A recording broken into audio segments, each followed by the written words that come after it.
لكويتر روبرو داعش بن ولا تجي داعش شرطك خود زالي من كبيش مرجع بيم لفرماندي سبيل كي بيم بو چندان سالان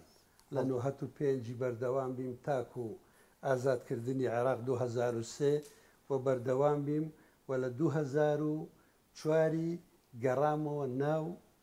سوپای عراقی نوی او کاتی سوپای عراق هیچ کەسێک ڕغبەتی نەبوو کە بستەوە ناو ئەو سوپایە چ لە برادرانی با بڵێن شیعە و برادرانی سوننا بەڵام ئەو سوپایە لەسەر دەستی قیادەی کوردی دروست کرا 4 لیوا دروست کرا لیوای یەکی هەولێر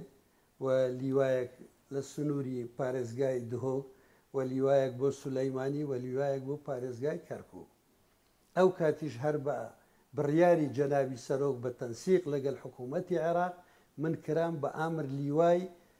ئێکی هەولێر ساڵی 2006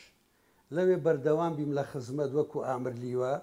چەند شەڕ بەشدار بین لە مووسڵێ و بەردەوام بین تاکو ساڵی 2010 لە شاری مووسڵ و لە 2007 کە وەزعی عێراق زۆر نالەبار بوو بە تایبەتی وەزعی بەغدا پایتەختی عێراق ئەو کاتی بە تەنسیق لەگە ئەمریکیان داوایان کرد کە لیوای ئێمە بچی بەشداری بکە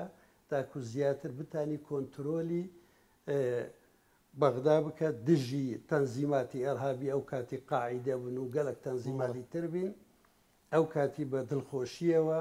و بۆ مێژوو کە ئەو لیوایە بەشداری کرد من ئامر لیوا بیم لە پلانی سەپاندنی با بڵێن یاسا لە بەغدا خطة فرض القانون ئەو کاتی بەشداری ما کرد و هەموو عێراقی شاهیدە و زۆر قوربانیماندا بەداخەوە و زۆر بریندارماندا کە من ئامر لیوای پێنجی فەرقەی دووبیم کە بەشداریمان کرد و هەموو ئەفسەر و با بڵێن سەربازەکان لە 1970 هەموو کورد بین و هەموو خەڵکی با بڵێن هەولێر و دەوروبەر بین و هەموو کادیر و پێشمەرگەی پارتی بین